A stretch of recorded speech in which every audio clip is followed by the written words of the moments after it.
All right, good afternoon, everyone. Happy Monday. Hope everyone had a wonderful weekend and is having a great day. Real fast, will you do me a favor and just give me a thumbs up or a reaction if you can see my screen? Beautiful. Thank you, guys. Well, super excited to have everyone on the line today. As per usual, I am recording the call for our friends who are not able to join us today. But it is our first Essential Skills seminar of the year. We kicked off the year last week with our first Technical Skills office hours, where it's more of an informal, you can log in, you can ask questions, we'll show you whatever you want to know. And then this week, we're getting back on our regular cadence with our Essential Skills seminars, where we've got a presentation just around an essential skill that's really vital as a manager in our role. So I'm actually excited to be the presenter today, and I wanted to share with you guys a little presentation about conflict management. And before I dive in too deeply, I actually wanted to share a little bit of a story with you guys about where I came across this particular presentation. So back in, gosh, it must have been the end of last May, beginning of June last year, but I had the privilege of going to a conference all about talent development. And there was a lot of really interesting presentations and speakers that I got to see, but there was this one that I went to that was titled Conflict Resolution That Really Works. And it was a packed little teeny tiny conference room. I swear they picked the smallest room they could, and people were just packed in this room.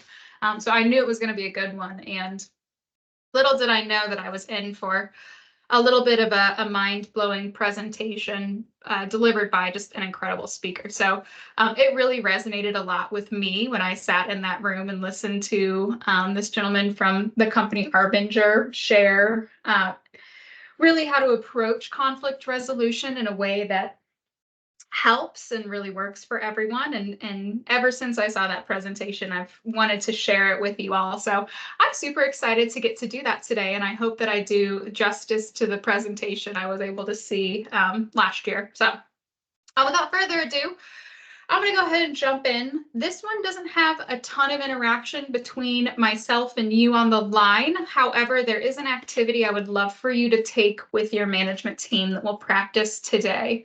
But really where this essential skill comes into place is how we as leaders approach the conflict that we're faced with daily.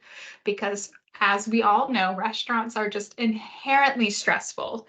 And even the best run restaurants, it doesn't matter how well your schedules are written, everyone's in on time. The best trained people in the restaurant, at the end of the day, we are at the mercy of our guests and when they decide to come in and in what mood they decide to come in. And so a way to really understand and help negate conflict as it arises is what I wanted to share with you all today. And it really starts with the two different mindsets that people can have. The first one I wanted to share with you all is the inward mindset. That's just a mindset where your objectives, your behaviors are primarily self-focused. What do I need to get done today? What do I want to do? What is the best interest of me? And that's called an inward mindset, where it's not necessarily bad inherently, but where you're focused primarily on yourself and what you need. And when you're in this inward mindset, sometimes you don't notice the people around you. And in return, you don't really see what their needs and objectives and even their challenges just don't matter to you.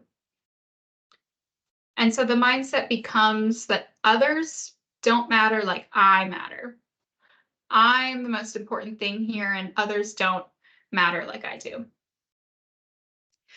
So when you have this inward mindset, people aren't really people to you. Other people turn into objects. They are vehicles that I use, that I need something from them, so I'm going to use them to get what I need. They may be obstacles that I blame. I couldn't do this because this person was in my way. Or they might even be irrelevant. They're not even important to you. You don't even notice that they're there. So, inward mindset. You're self-focused. People around you tend to turn into objects. The opposite of that would be an outward mindset. When you have this outward mindset, the people around you are actual people, and their needs, their objectives, and their challenges matter to you. They're important to you. Others matter like I matter. That's the thought that you have in your head. And when you have this outward mindset, your objectives and behaviors take into account those around you.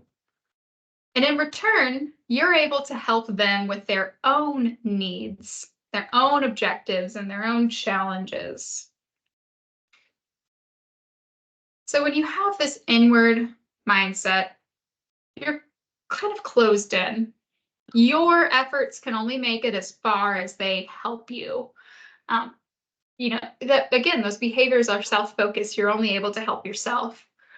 Whereas when you have that outward mindset, you're able to drive progression forward more. You're able to help those around you, and then they are able to help those around them. And you can just see how the tendrils grow when you have that outward mindset. So I assume we're all in the same boat, that an outward mindset is the better of the two, the one that we want to strive for. But we got to ask ourselves, what happens when we have an inward mindset? So again, that inward mindset is where other people are objects, and they're just the things that we use, the people around us, the things in our way. And if there's only one person with an inward mindset, there's not necessarily conflict, right? You're existing in a vacuum. You're not hurting the people around you necessarily, but you're not helping them either. But then what happens when two people have an inward mindset? We're both looking out for only ourselves. What do you think arises then?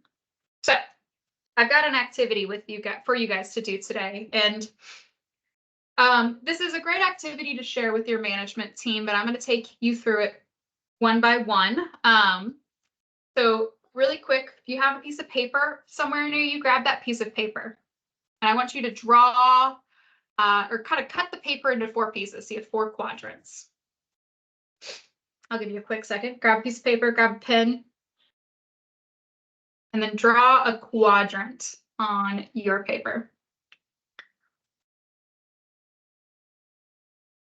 And then you can see how I've got quadrant 1, they do, quadrant 2, I see, quadrant 3, I do, and then quadrant 4, they see. Feel free to label those quadrants as such.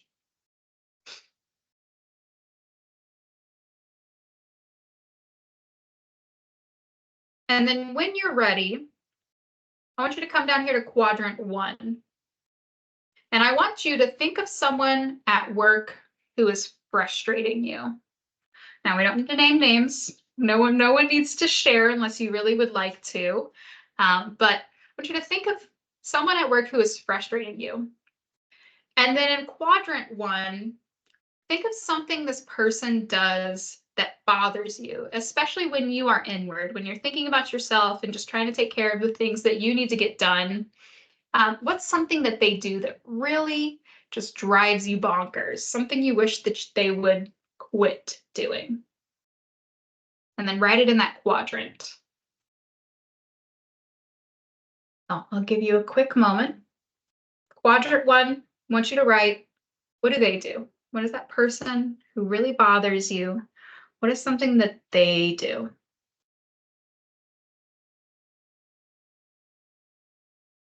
I'll give you like 20 or 30 seconds to fill that out.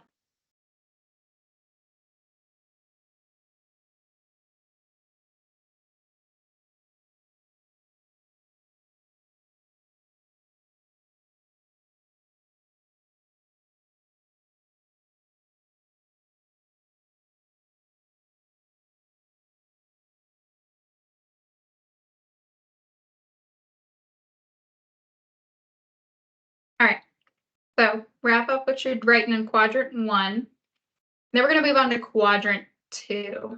So now we're in this box here. So you wrote down something they do that bothers you. Now in quadrant 2, I want you to write down when you're inward, so when you're focused on yourself, how do you perceive what that person's doing? How do you perceive them and what they're doing? So I'll give you an example. Someone who may frustrate me at work, someone who I feel like doesn't do, they don't do everything that they're supposed to. That's what I would write in quadrant 1. In quadrant 2, I think that that's because maybe they're lazy. That's how I perceive them. So quadrant 2, how do you see this person when they're doing what they do in quadrant 1? I'll give you another 10 or so seconds to write that down.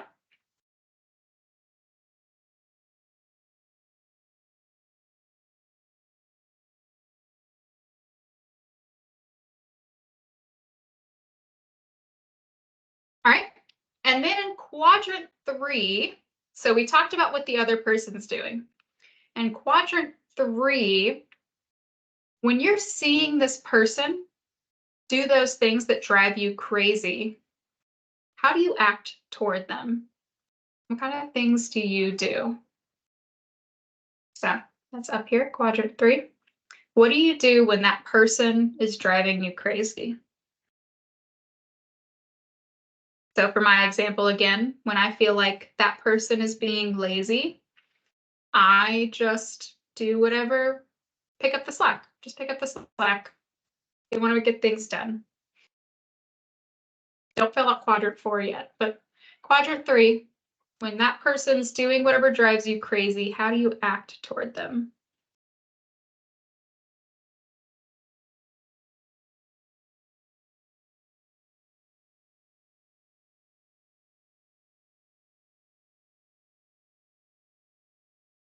And then last but not least, this is where you could share this with a partner. We're going to do it to ourselves yet today, but I want you to imagine yourself seeing someone act like what you wrote in quadrant 3.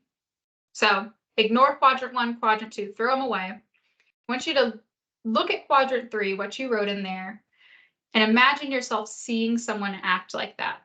No backstory, no justification, no context, only what you wrote down in quadrant 3. And then think about the following question. If I were inward and someone was treating me in the ways that I just described, I might see them as, and then write in quadrant 4 how you would see that person that you wrote in quadrant 3.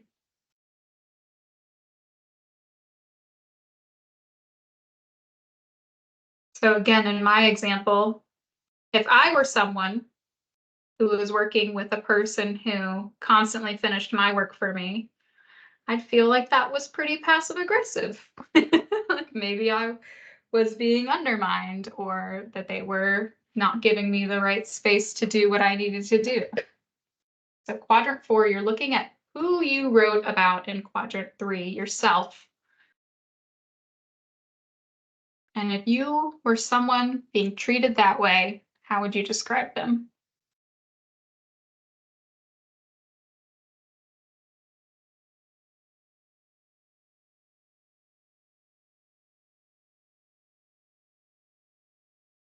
So, question for you all. Does what you wrote in quadrant 4 invite more or less of the behavior that drives you crazy in quadrant 1? And what are the consequences of this? When we're acting inward, when we are getting frustrated with those around us, what is it causing those around us to act like? What is it costing you? What is it costing others? And is our own behavior, are we feeding that negativity that drives us so crazy, whether we mean to or not? We're not doing it on purpose. We're getting frustrated at something that someone else is doing, but are we inviting more of that behavior that drives us crazy in doing so?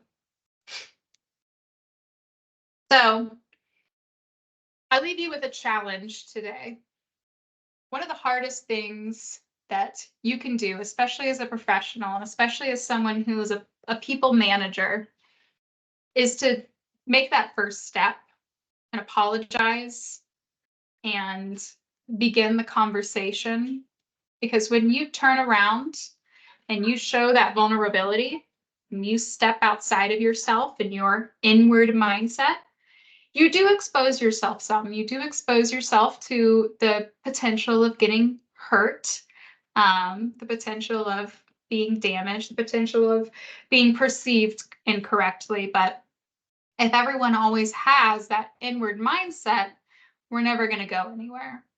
So my challenge for you today is to turn your chair around, be the first person to make that step forward and extend your arm and to shake that person's hand and to offer that outward mindset. And especially for that person that you thought about in the activity today. Are you inviting that behavior that drives you crazy? And even if you don't think that you are, how can you help break that cycle for you and this other person? But that being said, it's a short one today. I know everyone's got a lot of stuff going on, but I just really liked that activity, and I think that it's something you should bring back to your leadership teams and do together, whether you partner up or you do it as a group. But it can be quite eye-opening to see how you might be perceived when you are working within that inward mindset. But that was the deck that I wanted to share with you all today. If you would like, I can send out that quadrant after the call if you want to share it with your management team at your next manager meeting. But otherwise, that's all today for the Essential Skills Seminar. Hope everyone has a great rest of your Monday afternoon. Please let me know if there's anything you need from me, but otherwise, I'll catch you guys all again next week. Thank you, guys. Have a good one. Thanks, Mary. Thank you. Thank you, Lady. Thank you, Junior. Thank you. Thank you.